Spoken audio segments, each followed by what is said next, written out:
दोस्तों स्वागत है आपका update bye Rahul YouTube channel पर। अभी फ़िलहाल के लिए आप देखेंगे आरआरबी टेक्नीशियन की जो है एग्ज़ाम ख़त्म हो चुका है। यानी अभी इसके एग्जामिनेशन अभी जस्ट कुछ देर पहले ही ख़त्म हो गए हैं। आज इसका लास्ट डे था एग्जामिनेशन का। एग्ज़ाम तो पहले ही ख़त्म हो जाता, लेकिन उन्होंने क्या किया है कि एक दिन 29 को एग्ज़ाम ख़त्म हो रहा था, लेकिन उन्होंने 30 को एग्ज़ाम ख़त्म किया है। तो चलिए इसके आंसर की बारे में बात करते हैं। मैंने आपको जो भी लगभग चीज़ें बताई हैं लगभग सेम ही अभी तक साबित हुई हैं। बाकी आप मेरा प्रीवियस वीडियो जाकर चेक भी कर सकते हैं कि मैंने सही बोला था या गलत बोला था। कट ऑफ के बारे में भी मैंने वीडियो बनाया था। आपका आरआरबी जेई का हो, एआईएलपी का हो, लगभग मैंने ऑलमोस्ट सभी के कट ऑफ पे वीडियो भी बनाया था। तो यहाँ पर चलिए इस पर बात करने वाला हूँ। आपका सबसे पहले मैं कुछ प्रूफ आपको दिखाने वाला हूँ। यहाँ पर आप देखेंगे तो आपका जो एएलपी का एग्ज़ाम ख़त्म हुआ था, यहाँ पर 29 तारीख को ख़त्म हो गया था, यानी 25-29 के बीच में आपका एग्ज़ाम चला था। और यहाँ पर आप देखेंगे तो 5 तारीख को आपके आंसर की आई थी। यानी मेरे कहने का मतलब क्या है, लगभग यहाँ पर 5 दिन लग गए थे। 5 से 6 दिन आप ऑलमोस्ट मान सकते हैं, लगभग 4 से 5 दिन ही आप बोल सकते हैं, क्योंकि ये 30 का नवंबर 30 का महीना था। तो आप देखेंगे 30, उसके बाद 4 दिन इधर, तो लगभग 5 दिन बाद आपकी छठे दिन ही आपके आंसर की इन्होंने आउट कर दी थी।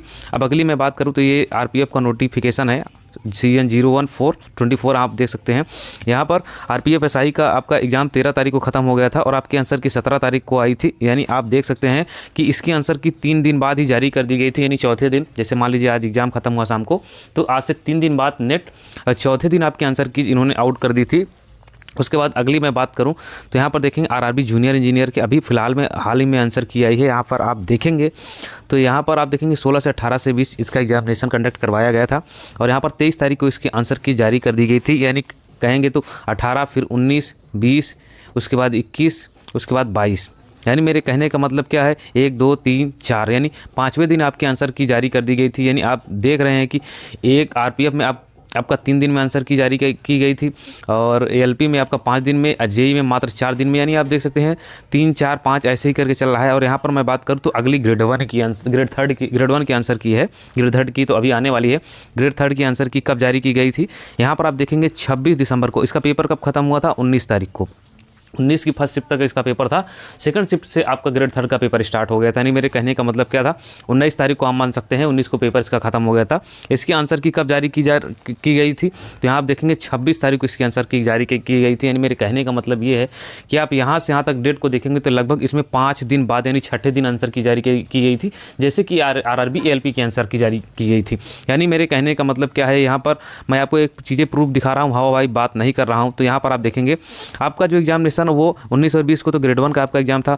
उसके बाद 20 को शाम, मतलब सेकंड शिफ्ट से आप देखेंगे, सॉरी यहाँ पर 20 के सेकंड, यहाँ पर 20 के सुबह जो एग्ज़ाम था वो ग्रेड 1 का था, 20 तक, सॉरी यहाँ पर कुछ बाई मिस्टेक हो गया। यानी 20 तक आपका एग्ज़ाम जो आपका ग्रेड 1 का चला था। उसके बाद लगभग 5 दिन बाद, छठे दिन बाद आपकी आंसर की जारी हो रही है।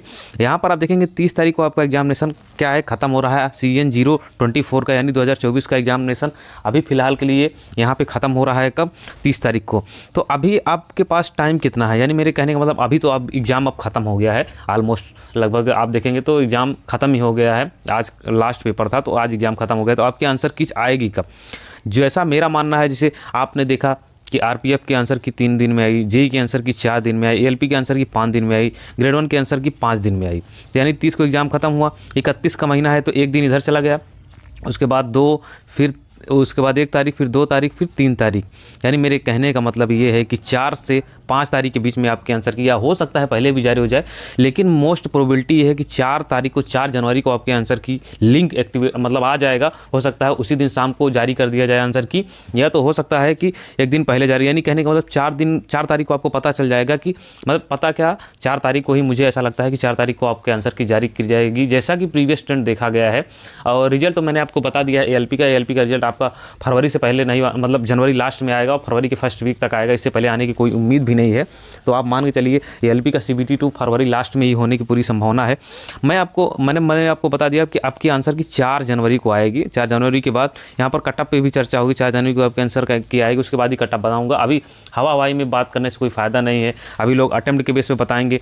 कुछ लोग, मैं बात करूँ तो जेई में जो थे 90 अटेम्प्ट करके आए थे, लेकिन अभी वो 55, 45 तक पहुँच गए हैं। तो कहने का मतलब ऐसे हवा हवाई बात करने से कोई मतलब है नहीं, क्योंकि पेपर लगभग आप देखेंगे सेम आ रहा है, जैसे कि जेई का आया था, एएलपी का आया था, टेक्नीशियन का आया, मतलब आरपीएफ का आया था, उसी तरीके से पेपर इसमें भी आ रहा है।